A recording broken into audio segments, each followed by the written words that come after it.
Olá, sejam bem-vindos a mais um videoaula do curso Técnico de Logística. Eu sou o professor Tiago Maciel. Vamos falar hoje sobre a disciplina de movimentação e distribuição. E nesta unidade vamos falar um pouco sobre modais de transporte e suas participações na formulação de estratégia de distribuição. Vamos lá? Nesta unidade vamos conhecer os modais de transportes, suas características, assim como as principais decisões pertinentes aos transportes de carga ou pessoas.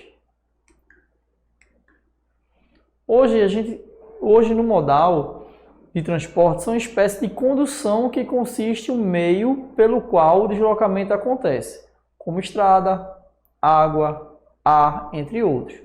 No Brasil, hoje existem os seguintes tipos de modais de transporte. Até há um ano atrás, a gente tinha 5 modais presentes atuantes. Hoje a gente tem, a partir de 2024, a gente teve uma inclusão, né, de um novo modal que a gente vai estar falando daqui a pouquinho. Então vamos começar com o modal rodoviário. Utiliza estradas e rodovias para o transporte de cargas e pessoas. É o modal mais utilizado no país devido à sua flexibilidade, rapidez e acesso a áreas remotas. Segundo modal, modal ferroviário. Utiliza trilhos e trens para transporte de cargas em longas distâncias. O modal aéreo. Utiliza aviões para o transporte de cargas e passageiros. É uma alternativa mais rápida, especialmente para longas distâncias e cargas de alto valor agregado, como também pode ser um tipo de modal mais caro. Modal hidroviário. Utiliza-se rios, lagos e mares para transportar as cargas. Modal dutoviário. Utiliza tubulações para o transporte de produtos líquidos como petróleo e gases. É uma opção eficiente e segura para grandes volumes, mas é específica para que um determinado tipo de carga seja comportada. Modal infoviário.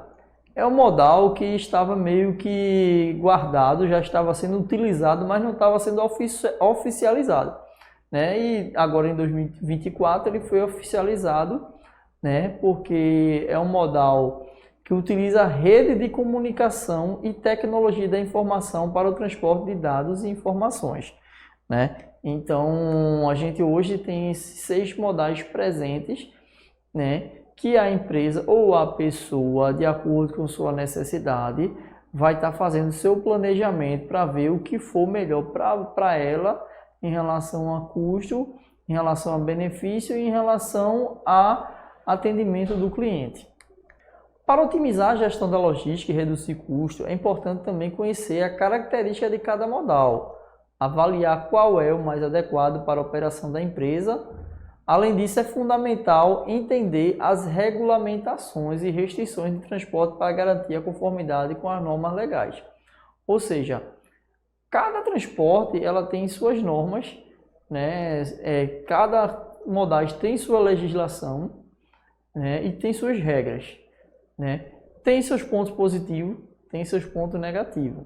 Então cabe à empresa, cabe ao gestor, examinar todos esses aspectos para tomar uma decisão do transporte. Um exemplo, aqui em Pernambuco a gente não tem uma disponibilidade de transporte para trilhos, modal ferroviário, mas em outra região, o centro-oeste, o sudeste, ela tem. Então cabe ao empresário de cada área atuar dentro desse planejamento. Recife tem um aeroporto que ele é praticamente um hub, é um ponto de distribuição, para as aeronaves pousarem na pista aqui de Pernambuco. Então é interessante trabalhar com modal aéreo aqui em Pernambuco. Muito bom. A gente tem muitas vias boas que ligam várias rodovias, vários estados. É legal trabalhar rodoviário? É legal. Então esses são os aspectos que a gente vai estar vendo, junto com cada estado, de acordo com suas principais vias de fluxos que as empresas vão estar aplicando. Então vamos ver também agora alguns tipos de canais de distribuição que a gente pode incluir dentro desse segmento. Canal direto, né? O fabricante vende diretamente ao consumidor, eliminando intermediários, né? Permitindo que o fabricante tenha um maior controle sobre o processo, estabelecendo contato com o cliente, né? Canal indireto, os intermediários são utilizados para levar junto ao mercado. Esses intermediários podem incluir distribuidores, atacadistas, varejistas e agentes, né? Então a gente está falando agora do canal de distribuição, tá, pessoal? De como chegar essa mercadoria até um desses modais, né? Canal online, né? O conhecimento do comércio eletrônico, os canais de distribuição online têm ganhado cada vez mais importância, né? Eu acredito que depois da pandemia a gente teve um acrescente muito grande nesse canal online, onde as pessoas deixam de ir na loja, as pessoas deixam de ligar e começam a interagir diretamente online, que é o que a gente pode chamar também de e-commerce, né? E algumas estratégias de distribuição a gente pode encontrar, né? Como um fator de decisão, né? As empresas envolvem toda a cadeia de suprimento, desde a estrutura de estoque até o transporte na entrega da mercadoria. Então, como fazer essa estratégia de distribuição? Ela pode fazer de várias formas. A primeira forma é a distribuição direta.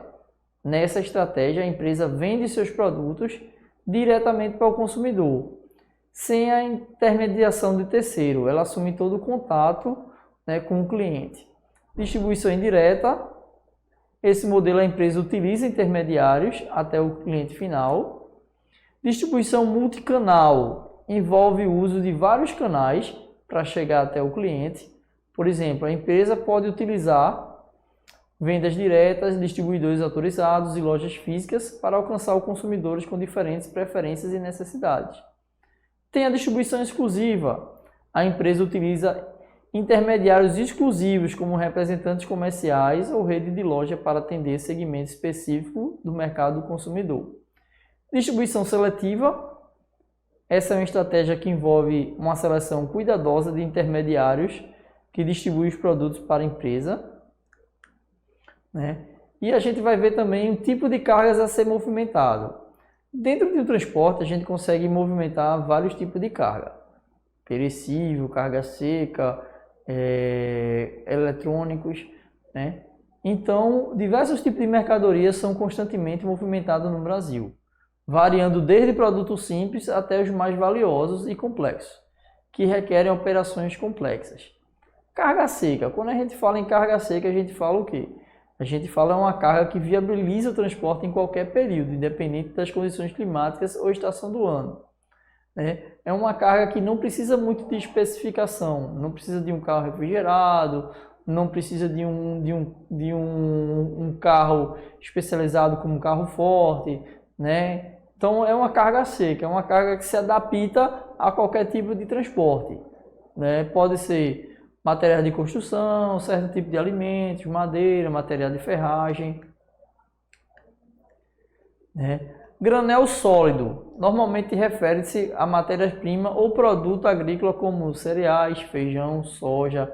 Então, para movimentar esse tipo de material, aí já tem alguns veículos específicos, como carro aberto, bitrem, rodotrem. Granel líquido. Granel líquido é exceto de produtos perigosos, né? Abrange água, sucos ou outros líquidos. Esse transporte ele possui alguns requisitos como caminhões-pipas, carro-tanque, né? Caminhões cisternas. São alguns carros específicos também para o tipo de transporte. Carga frigorífica, né? Carga frigorífica é aquela carga que necessita de um carro especializado que tem uma câmera fria, né? O carro que tem carroceria com câmera fria, que oferece um isolamento térmico para manter as condições ideais da carga até o cliente final. Ou seja, cada tipo de produto frio ou congelado ou resfriado, ele tem uma especificação de temperatura, que a mesma especificação que ela está lá no armazém, ela vai ter que ser colocada no baú do veículo. Então, ela chega no cliente de acordo com a especificação que é favorável para aquela carga, para que ela não entre em decomposição até o cliente final. Através do sistema de refrigeração, os produtos são mantidos com qualidade e preservados. Normalmente esses produtos são transportados dessa maneira. E existem categorias, como perecíveis e congelados. Perecíveis inclui laticínio, fruta, legume, né? Congelado, aquelas cargas que têm um tempo maior, né, de conservação, mas que tem que estar congelado, como é o caso dos hambúrgueres, esses tipos de alimentação que a gente congela, algo temperado, congelado, entendeu?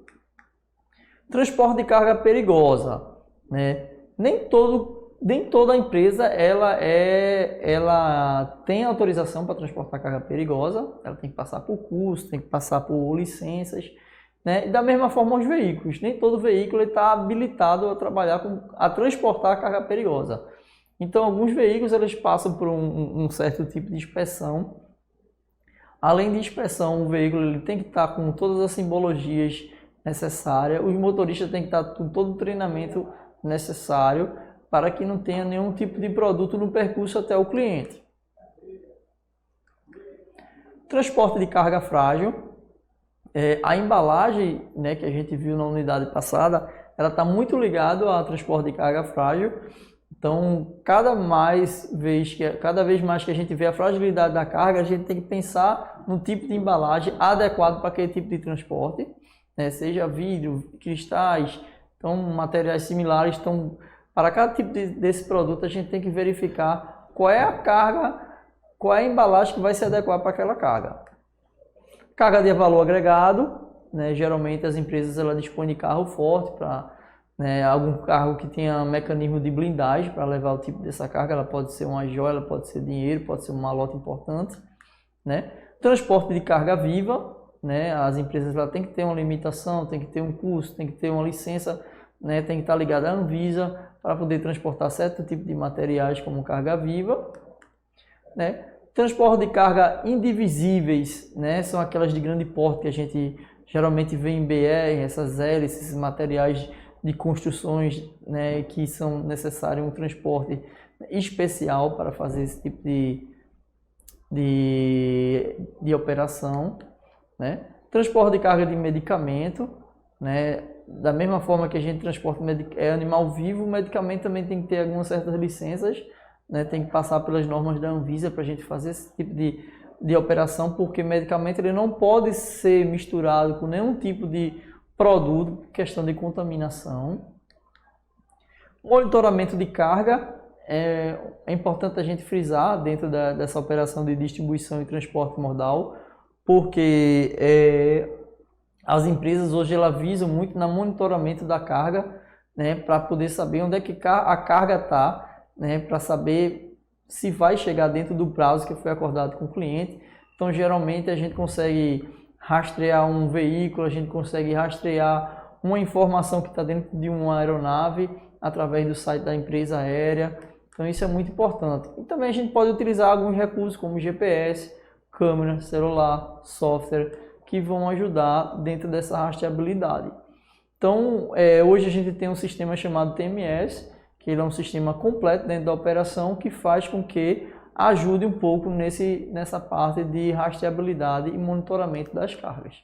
Então, espero que vocês tenham compreendido. Obrigado e até a próxima.